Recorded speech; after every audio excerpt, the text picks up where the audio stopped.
Mari Bapak Ibu kita bersatu dalam doa. Dengan penuh syukur kepadamu ya Tuhan, kami datang bersekutu pada saat ini. Terima kasih buat hidup dan kesempatan yang masih Engkau berikan untuk kami yang sungguh mencari kehendak-Mu. Turut akan kehendak-Mu melalui kebenaran firman-Mu lah kami terus akan diingatkan apa yang menjadi kehendak-Mu yang boleh kami lakukan dalam hidup yang masih Engkau percayakan kepada kami sekalian. Hingga boleh menjadi terang dan saksi-Mu bagi orang-orang di sekitar kami. Tuhan, pada saat ini kami mohon tuntunan-Mu melalui pembacaan firman-Mu. Bukalah hati kami, pikiran kami, supaya kami boleh mengerti firman-Mu. Bapa, kami mohon urapan-Mu untuk hamba-Mu, Pastor Paul yang akan menyampaikan apa yang menjadi isi hati-Mu dalam kebenaran firman-Mu buat kami yang mendengarkannya dengan kerendahan hati kami. Inilah kami dengan keberadaan kami masing-masing, menyerahkan waktu kami ke dalam tangan-Mu. Bapa, di dalam Kristus Yesus kami berdoa. Amin. Terima kasih, Bu Ruth. Terima kasih Bu Dr. Linda. Ibu Efrata membaca 1 Tawarik 11 ayat 1 sampai 47, 1 Tawarik 11 ayat 1 sampai 47, Pak Mulia Markus 10 ayat 1 sampai 52, Pak Mulia Markus 10 ayat 1 sampai 52. Silakan Bu Efrata. Ya, oke Bu Ros. Bapak Ibu, kita akan membaca firman Tuhan dari 1 Tawarik 11 ayat 1 sampai 47. Begini firman Tuhan.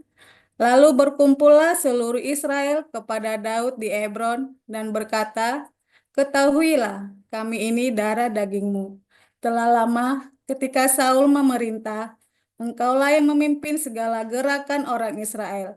Dan Tuhan Allahmu telah berfirman kepadamu, engkaulah yang harus mengembalakan umatku Israel, dan engkaulah yang menjadi raja atas umatku Israel. Maka datanglah semua tua-tua Israel menghadap raja di Hebron. Lalu Daud mengadakan perjanjian dengan mereka di Hebron di hadapan Tuhan. Kemudian mereka mengurapi Daud menjadi raja atas Israel, seperti yang difirmankan Tuhan dengan perantaraan Samuel. Lalu Daud dengan seluruh orang Israel pergi ke Yerusalem, itulah Yebus.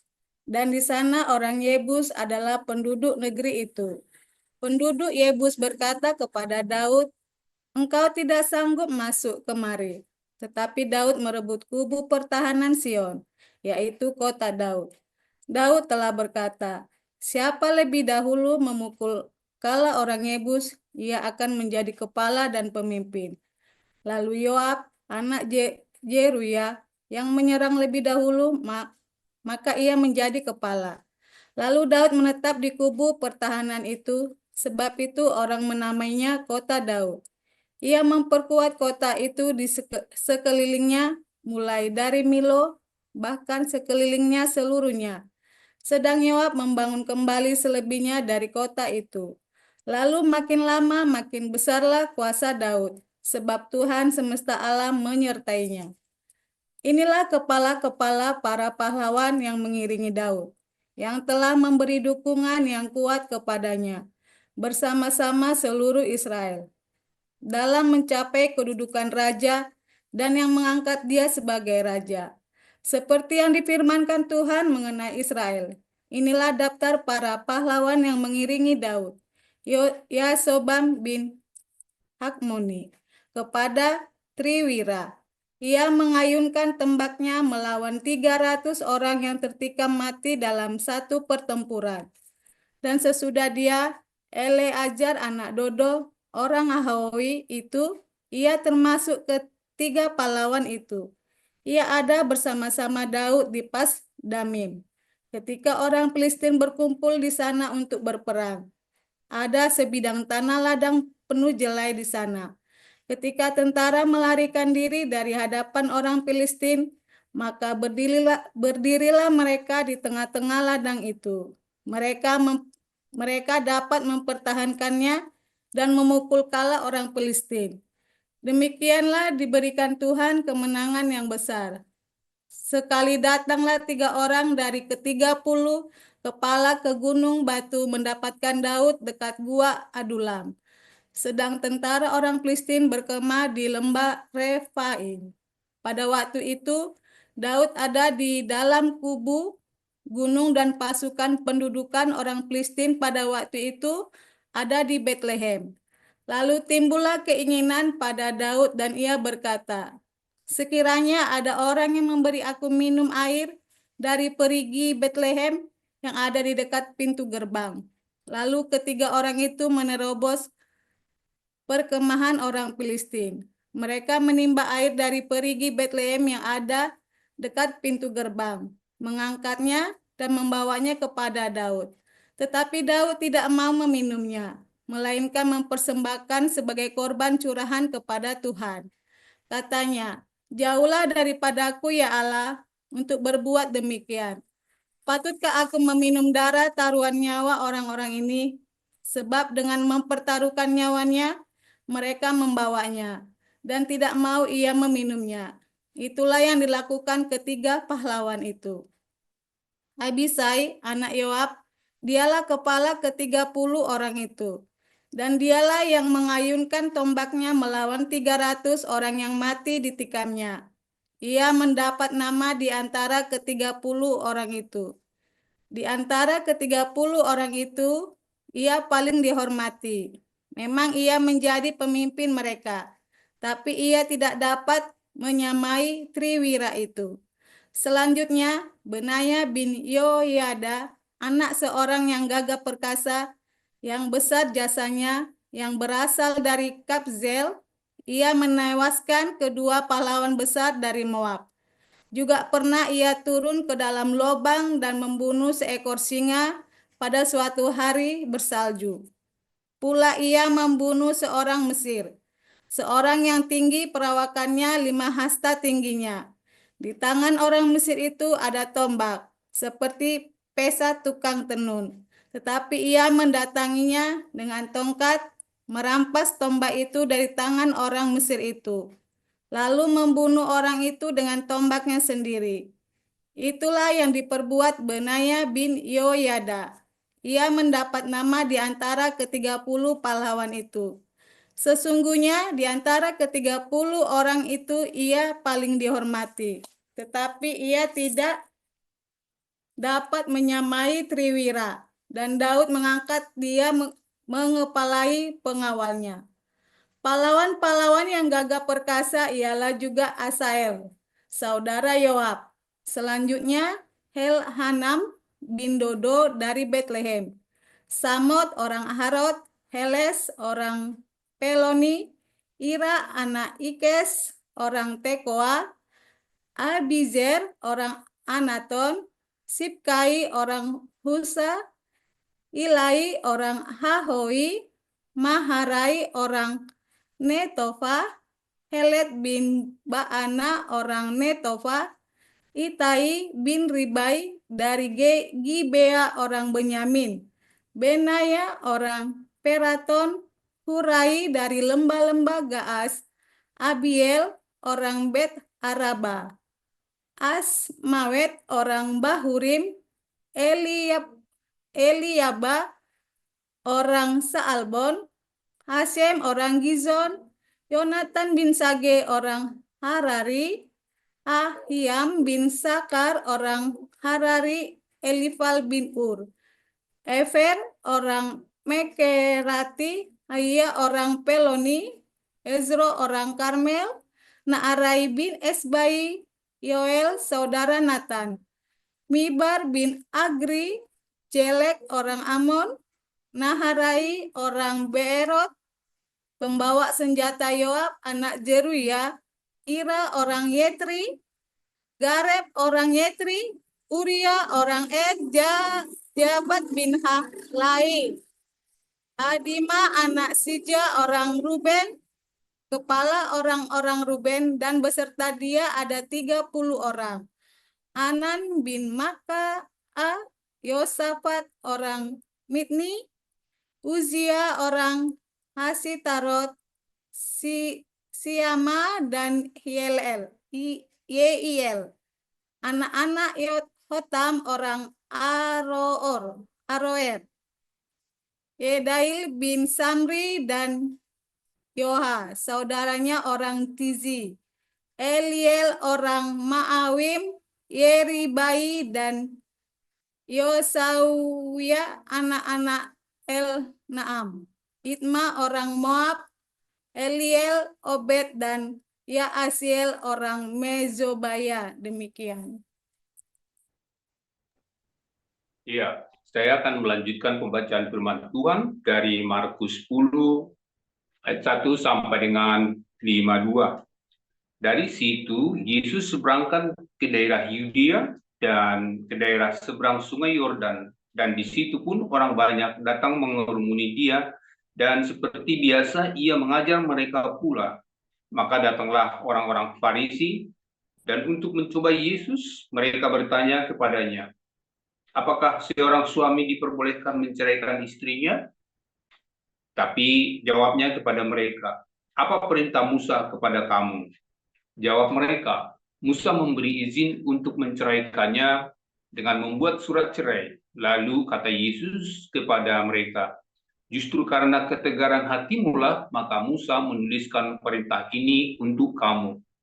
Sebab pada awal dunia Allah menjadikan mereka laki-laki dan perempuan. Sebab itu laki-laki akan meninggalkan ayahnya dan ibunya dan bersatu dengan istrinya sehingga keduanya itu menjadi satu daging.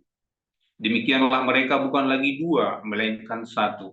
Karena itu apa yang telah dipersatukan Allah tidak boleh diceraikan manusia.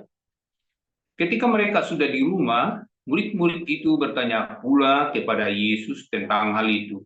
Lalu katanya kepada mereka, barang siapa menceraikan istrinya lalu kawin dengan perempuan lain, ia hidup dalam perzinahan terhadap istrinya itu. Dan jika si istri menceraikan suaminya dan kawin dengan laki-laki lain, ia berbuat zina. Lalu orang membawa anak-anak kecil kepada Yesus supaya ia menjamah mereka. Akan tetapi murid-muridnya memarahi orang itu. Ketika Yesus melihat hal itu, ia marah dan berkata kepada mereka, biarkan anak-anak itu datang kepada aku, jangan menghalang-halang mereka, sebab orang-orang yang seperti itulah yang mempunyai kerajaan Allah. Aku berkata kepadamu, sesungguhnya barang siapa tidak menyambut kerajaan Allah seperti seorang anak kecil, ia tidak akan masuk ke dalamnya. Lalu ia memeluk anak-anak itu dan sambil meletakkan tangannya atas mereka, ia memberkati mereka. Pada waktu Yesus berangkat untuk meneruskan perjalanannya, datanglah seorang berlari-lari mendapatkan dia dan sambil bertelut di hadapannya, ia bertanya, Guru yang baik, apa yang harus perbuat untuk memperoleh hidup yang kekal? Jawab Yesus, mengapa kau katakan aku baik? Tak seorang pun yang baik selain daripada Allah saja. Engkau tentu mengetahui segala perintah Allah, jangan membunuh, jangan berzina, jangan mencuri, jangan mengucapkan saksi dusta, jangan mengurangi hak orang, hormatilah ayahmu dan ibumu. Lalu kata orang itu kepadanya, Guru, semuanya itu telah kuturuti sejak masa mudaku. Tetapi Yesus memandang dia dan menaruh kasih kepadanya, lalu berkata kepadanya, hanya satu lagi kekuranganmu. Pergilah, jualah apa yang kau miliki dan berikanlah itu kepada orang-orang miskin, maka engkau akan beroleh harta di surga. Kemudian datanglah kemari dan ikutlah aku. Mendengar perkataan itu, ia menjadi kecewa, lalu pergi dengan sedih sebab banyak hartanya. Lalu Yesus memandang murid-muridnya di sekelilingnya dan berkata kepada mereka, alangkah sukarnya orang yang beruang masuk ke dalam kerajaan Allah. Murid-muridnya tercengang mendengarkan perkataannya itu. Tetapi Yesus menyambung lagi, anak-anakku, alangkah sukarnya masuk ke dalam kerajaan Allah. Lebih mudah seekor unta melewati lubang jarum daripada seorang kaya masuk ke dalam kerajaan Allah. Mereka makin gempar dan berkata seorang kepada yang lain, jika demikian, Siapakah yang dapat diselamatkan? Yesus memandang mereka dan berkata, bagi manusia hal itu tidak mungkin, tetapi bukan demikian bagi Allah. Sebab segala sesuatu adalah mungkin bagi Allah. Berkatalah Petrus kepada Yesus, kami ini telah meninggalkan segala sesuatu dan mengikuti Engkau. Jawab Yesus, aku berkata kepadamu, sesungguhnya setiap orang yang karena aku dan karena Injil meninggalkan rumahnya, saudaranya laki-laki atau saudaranya perempuan, ibunya atau bapaknya, anak-anaknya atau ladangnya, orang itu sekarang pada masa ini juga akan menerima kembali 100 kali lipat rumah, saudara laki-laki, saudara perempuan, ibu, anak dan ladang, sekalipun disertai berbagai penganiayaan, dan pada zaman yang akan datang ia akan menerima hidup yang kekal. Tetapi banyak orang yang terdahulu akan menjadi yang terakhir, dan yang terakhir akan menjadi yang terdahulu. Yesus dan murid-muridnya sedang dalam perjalanan ke Yerusalem, dan Yesus berjalan di depan. Murid-murid merasa cemas, dan juga orang-orang yang mengikuti dia dari belakang merasa takut. Sekali lagi Yesus memanggil ke-12 muridnya dan ia mulai mengatakan kepada muridnya apa yang akan terjadi atas dirinya. Katanya, sekarang kita pergi ke Yerusalem dan anak manusia akan diserahkan kepada imam-imam kepala dan ahli-ahli Taurat dan mereka akan menjatuhi dia hukuman mati. Dan mereka akan menyerahkan dia kepada bangsa-bangsa yang tidak mengenal Allah. Dan ia akan diolok-olokkan, diludahi, disesah, dan dibunuh. Dan sesudah 3 hari, ia akan bangkit. Lalu Yakobus dan Yohanes, anak Zebedeus, mendekati Yesus dan berkata kepadanya, Guru, kami harap supaya engkau kiranya mengabulkan suatu permintaan kami. Jawabnya kepada mereka, apa yang kamu kehendaki, aku perbuat bagimu. Lalu kata mereka, perkenankanlah kami duduk dalam kemuliaan-Mu kelak, yang seorang lagi di sebelah kananmu dan yang seorang di sebelah kirimu. Tetapi kata Yesus kepada mereka, kamu tidak tahu apa yang kamu minta. Dapatkah kamu meminum cawan yang harus kuminum dan dibaptis dengan baptisan yang harus kuterima? Jawab mereka, kami dapat.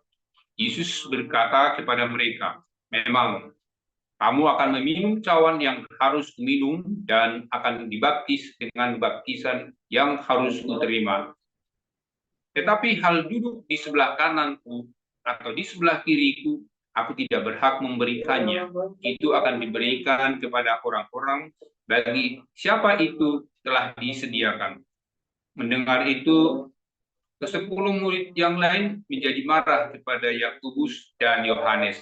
Tetapi Yesus memanggil mereka lalu berkata, kamu tahu bahwa mereka yang disebut pemerintah bangsa-bangsa memerintah rakyatnya dengan tangan besi dan pembesar-pembesarnya menjalankan kuasanya dengan keras atas mereka. Tidaklah demikian di antara kamu. Barang siapa ingin menjadi besar di antara kamu, hendaklah ia menjadi pelayanmu. Dan barang siapa ingin menjadi yang terkemuka di antara kamu, hendaklah ia menjadi hamba untuk semuanya. Karena anak manusia juga datang bukan untuk dilayani, melainkan untuk melayani dan untuk memberikan nyawanya menjadi tebusan bagi banyak orang. Lalu tibalah Yesus dan murid-muridnya di Yeriko. Dan ketika Yesus keluar dari Yeriko, bersama-sama dengan murid-muridnya dan orang banyak yang berbondong-bondong, ada seorang pengemis yang buta bernama Bartimeus, anak Timeus, duduk di pinggir jalan. Ketika didengarnya bahwa itu adalah Yesus orang Nazaret, mulailah ia berseru, Yesus anak Daud, kasihanilah aku. Banyak orang menegurnya supaya ia diam, namun semakin keras ia berseru, anak Daud, kasihanilah aku. Lalu Yesus berhenti dan berkata, panggillah dia. Mereka memanggil orang buta itu dan berkata kepadanya, kuatkan hatimu, berdirilah. Ia memanggil engkau. Lalu ia menanggalkan jubahnya, ia segera berdiri dan pergi mendapatkan Yesus. Tanya Yesus kepadanya, apa yang kau kehendaki supaya aku perbuat bagimu? Jawab orang buta itu, Rabuni, supaya aku dapat melihat. Lalu kata Yesus kepadanya, pergilah, imanmu telah menyelamatkan engkau. Pada saat itu juga melihatlah ia, lalu ia mengikuti Yesus dalam perjalanannya. Demikian pembacaan firman Allah. Ya. Terima kasih para lektor yang sudah membacakan ayat Alkitab pada pagi hari ini. Ada Ibu Efrata dan Pak Mulia. Tuhan Yesus memberkati.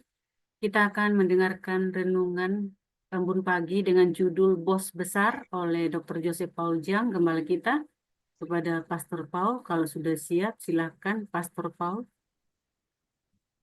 Haleluya, firman Tuhan selalu baru setiap hari. Ketika kita menantikan Tuhan dengan penuh cinta. Saudara, materi ini sudah pernah kita bawakan di kelas pemuritan di Bible Edi Hagios Den Haag ya, hari Rabu minggu lalu ya.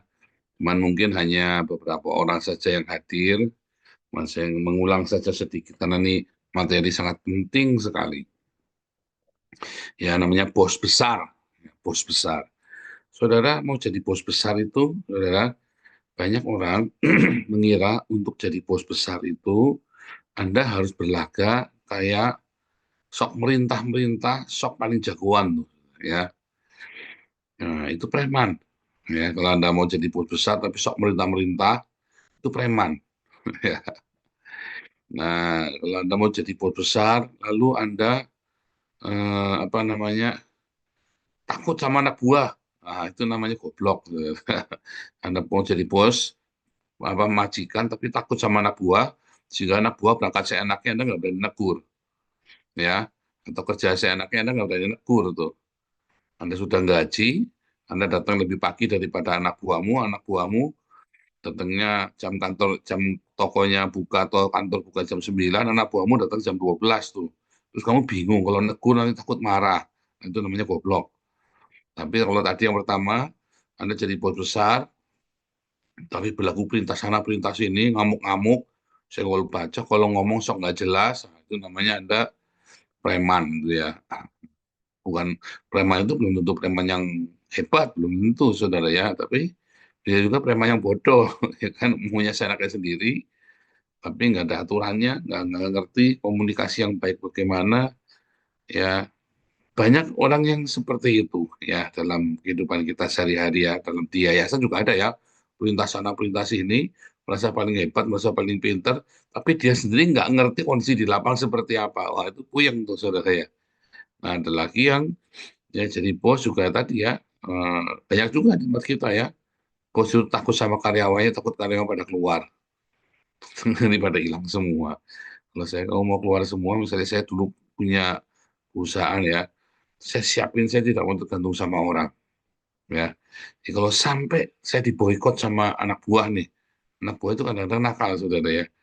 Makanya Anda lihat yayasan-yayasan kita banyak yang pengen boikot tapi nggak pernah bisa ya. Pengen boikot, pengen biar celaka nih kita, biar donasinya habis. Ya malah pada jungkel sendiri ya. Nah, karena kita siapin, ya, kita siapin semuanya orang-orangnya. Ya, bahkan dalam paling penting sekalipun kita benar-benar ya, benar-benar gimana caranya deh. Nah, saudara, lalu harusnya bagaimana, saudara, supaya kita bisa jadi orang besar, ya, bos besar. Jadi bos besar salah nggak? Nggak salah ya. Kamu tanya si Wesley itu kalau dari kecil lo ditanya ya, Wesley kalau besar mau jadi apa? Saya mau jadi bos, big boss seperti papa. Gitu saudara ya. Karena dia selalu melihat saya itu dikerumuni orang-orang, selalu datang ke rumah ya. Kadang-kadang ngopi, selalu ngobrol-ngobrol. Wesley, papamu ada. Seneng ya. Kamu siapa? Anak buahnya papa. Wah, bangga saudara ya si Wesley ini ya. Terus ya, jalannya ya itu dia, saya takilan. Terus dia lagi seneng nontonnya Batman. Kenapa nontonnya Batman, saudara? Karena Batman itu kaya raya dan suka nolong orang. Ya, dia mau jadi Batman dan suka berkelahi. Nah, suka berkelahi yang paling penting itu ya. Dia kaya raya, suka nolong orang, dan suka berkelahi. Dia seneng tuh ya, nonton film Batman tuh terobsesi banget. Mau semua kostum Batman dari yang apa saja dia punya. Semua mainan Batman apa saja dia punya, saudara ya. Terobsesi dengan Batman dia. Nah, saudara, eh, dan dia belajar main saham ya, saudara. Karena Batman kan main saham itu kan, main indeks segala macam ya. Oh, main indeks, ya pinter nih. Nah, saudara, apa yang membuat seseorang bisa jadi bos besar? Itu kan tadi film tadi kan, itu jangan dipakai, saudara. Film Batman itu jangan dipakai, tapi buat ceritaan doang. Apa yang membuat orang bisa menjadi bos besar dan tidak salah menjadi bos besar? Tuhan Yesus ngomong dengan sangat jelas, melayani. Barang siapa yang menjadi terbesar di antara kamu, dia harus melayani. Ya, masalahnya kamu tahu nggak arti melayani? Ya, suatu ketika ada seorang yang melayani jemaat dan dia punya karunia melayani, dia siapin semua dari nyapu, ngepel, beresin bangku, nyiapin makanan. Nah, terus saya juga datang pelayanan. Coba Pak Paul, ini kalau bukan karena hati kita ingin melayani, siapa yang sanggup begini Pak? Eh, itu bukan melayani loh. Saya bilang loh, kok bukan melayani? Iya, itu bukan melayani. Bukan melayani Tuhan. Lalu apa dong saya lakukan ini? Itu lagi melayani jemaat. Kalau kamu udah suka tinggalin aja, nggak apa-apa. Dia kaget, saudara ya. Kalau suka tinggalin, kamu lagi melayani jemaat.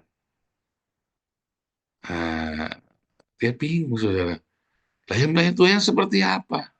Melayani Tuhan itu, kamu udah ngerjain semuanya itu, ya, terus orang masih tidak suka sama kamu tuh.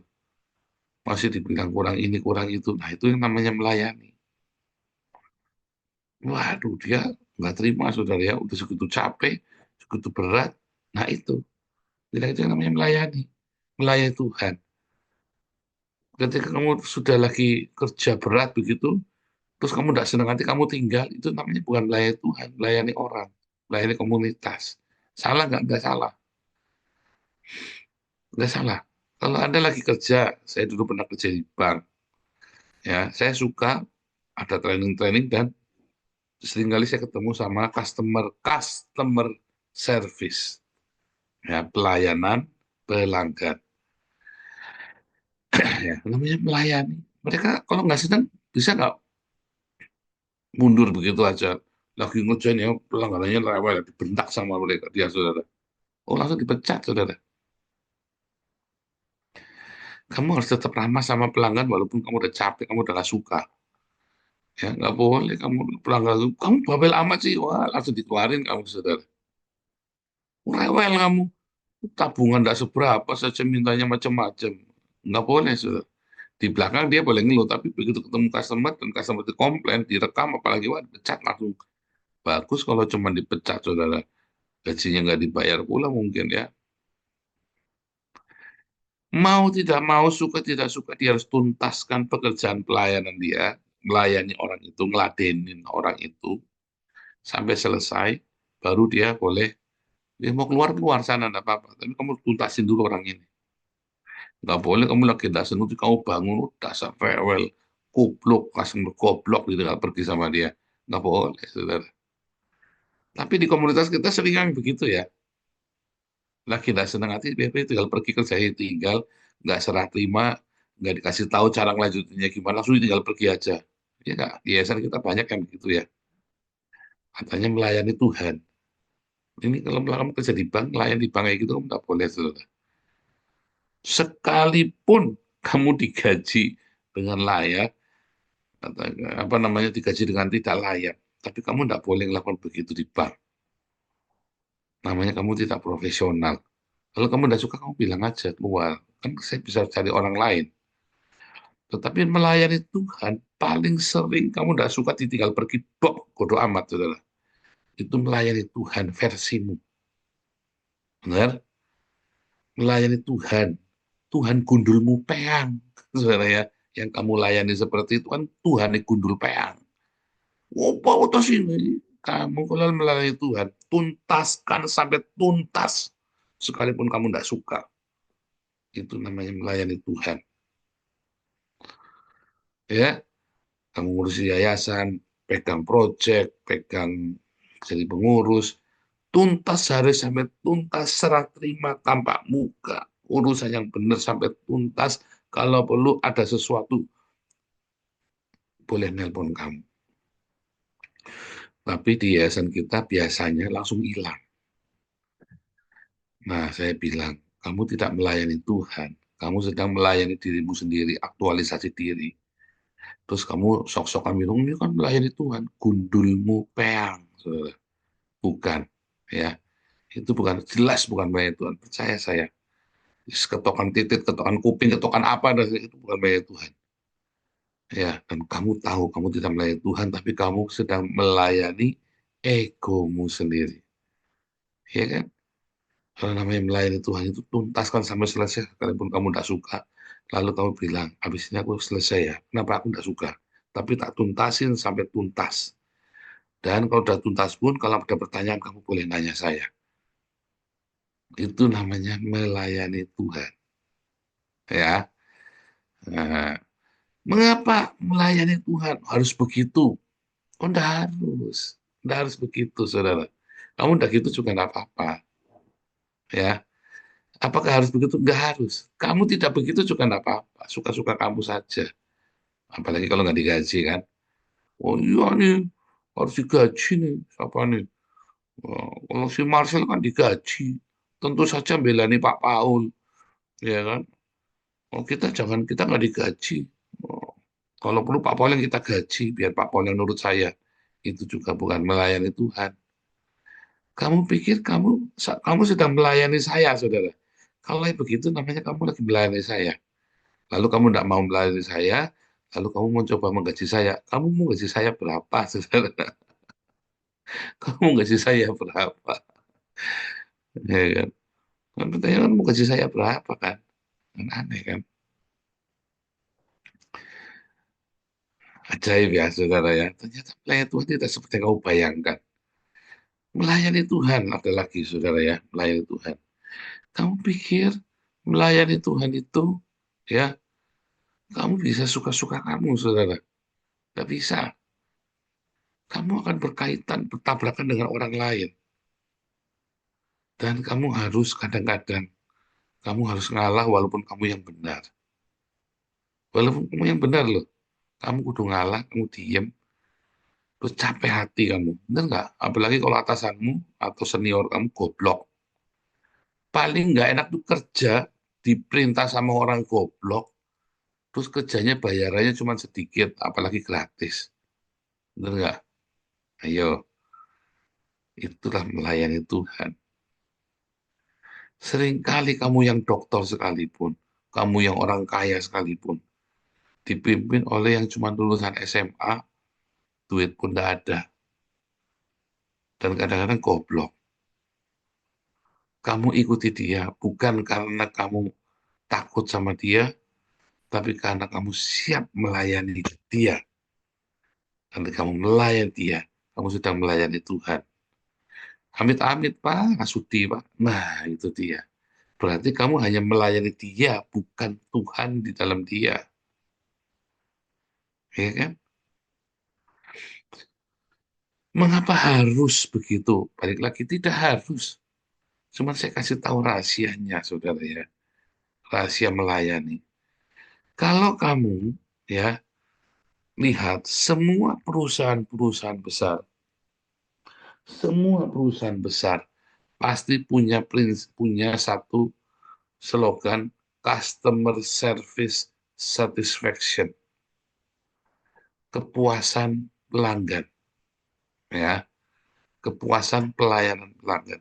Semua perusahaan yang besar, kalau perusahaanmu cuma toko warung Tegal, ya, kamu cuma toko sembako di pinggir jalan yang ukurannya 1 x 2 meter, gerobak, mungkin kamu tidak mengenal customer service satisfaction, ya kan?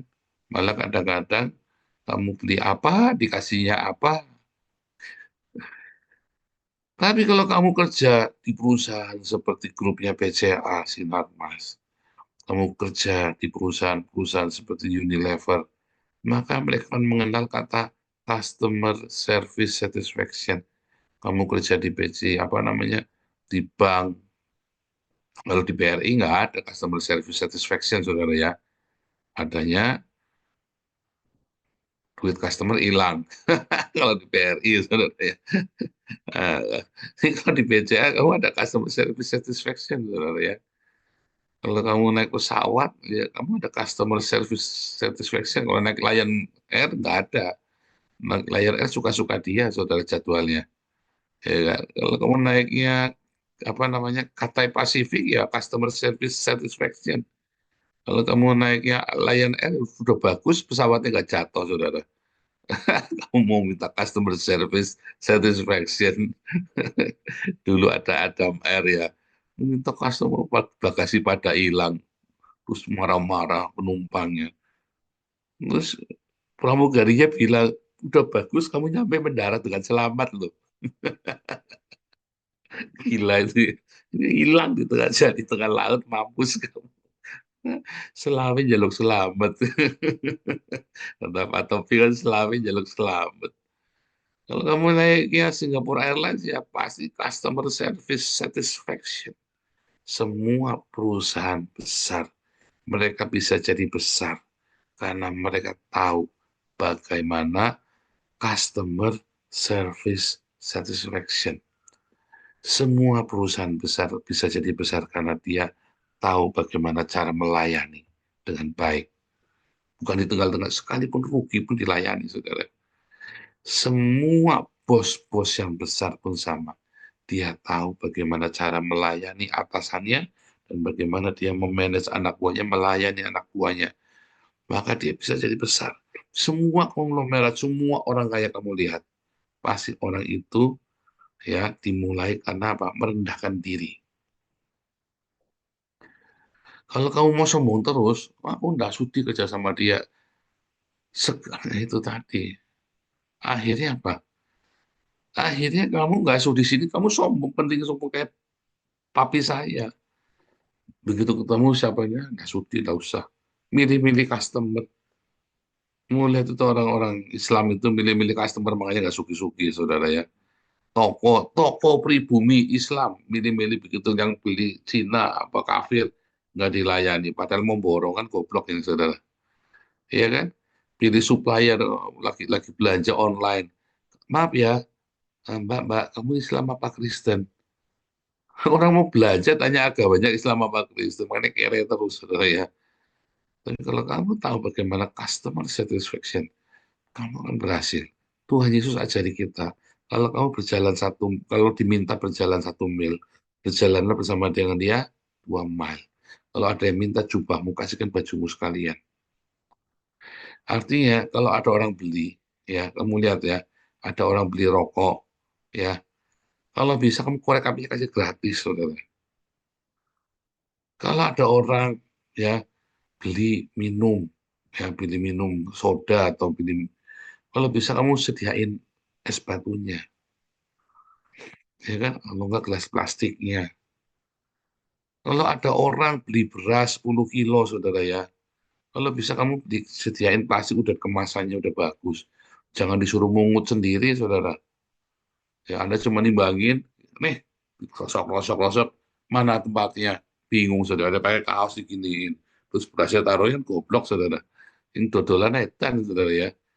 Kamu tidak tahu customer service satisfaction, betapa stresnya dia, saudara, nyariin kantong di mana membawa beras 10 kilo sampai kaosnya diginikan, saudara ya. Ya jangan. Ya, namanya, dia belinya apa, kamu tambahin sesuatu yang ada value-nya. Saudara, Tuhan Yesus, sebelum kamu tahu ngerti ilmu marketing segala macam, Tuhan Yesus ajarin kita bagaimana melayani.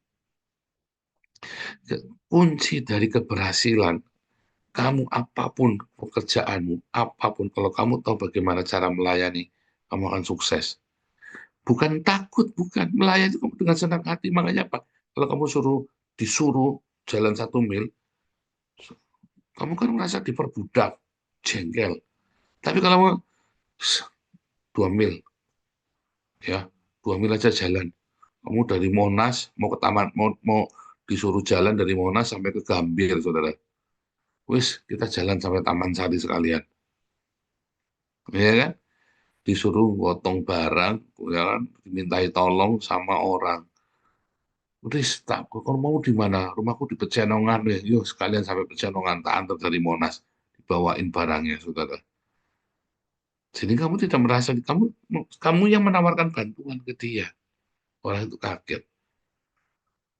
Mana ada ngelunjak? Pasti ngelunjak. Pasti ngelunjak. Bagaimana kamu caranya supaya orang itu bukan cuma ngelunjak, tapi dia kaget dan akhirnya tergantung sama kamu. Terakhir, ya, biar dikit ya, karena penting ini ya. Saudara, saya kerja di sebuah bank asing ya, di sebuah bank asing di Jakarta, bank Belanda. Ya, saya sering cerita itu ya, saya sering cerita. Di situ saya lulusan dalam negeri, yang lain dari Oxford, dari Harvard, dari mana-mana ya, dari UCLA, dari mana-mana, lulusan luar negeri. Bahasa Inggris saya, bahasa Inggris belepotan, medok Tegal, saudara ya. Tetapi semua kerjaan di situ saya kuasai semua, saudara. Gara-gara orang-orang ini suka memanfaatkan saya. Dan saya tetap melayani dia. Nggak apa-apa. Oh, bikin kopi. Ya, bikin kopi. Padahal tugas saya bukan bikin kopi, ada office boy. Tugas saya itu administrasi, saya ngurusin semuanya ya. Paul, tolong kamu ketemu orang itu. Itu bukan tugas saya ketemu orang India itu, saudara. Tugas dia, cuma dia malas karena itunya orang Indianya rewel, dan dia tahu saya bahasa Inggrisnya nggak bagus, sengaja dia jebokan biar orang India sama saya sama-sama keder, saudara. Sengaja dimakankan, tapi saya tetap belajar. Ya, tapi orang, karena saya sabar, orang dia marah-marah, karena saya kan nggak ngerti dia marah apa, saudara. Saya bahasa Inggrisnya nggak bagus.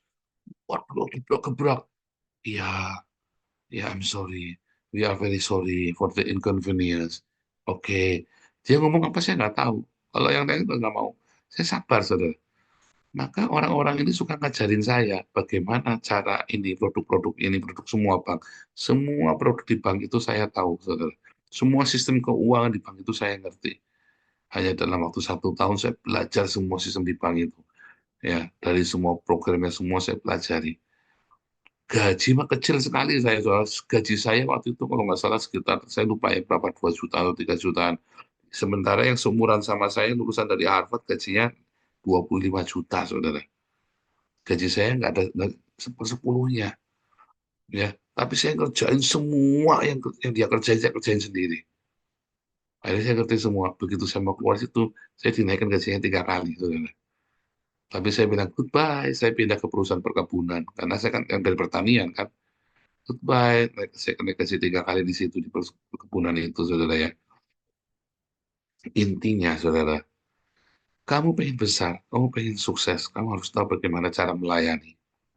Mau dengan tulus, mau dengan tidak tulus, pokoknya kamu harus tahu bagaimana cara melayani yang benar.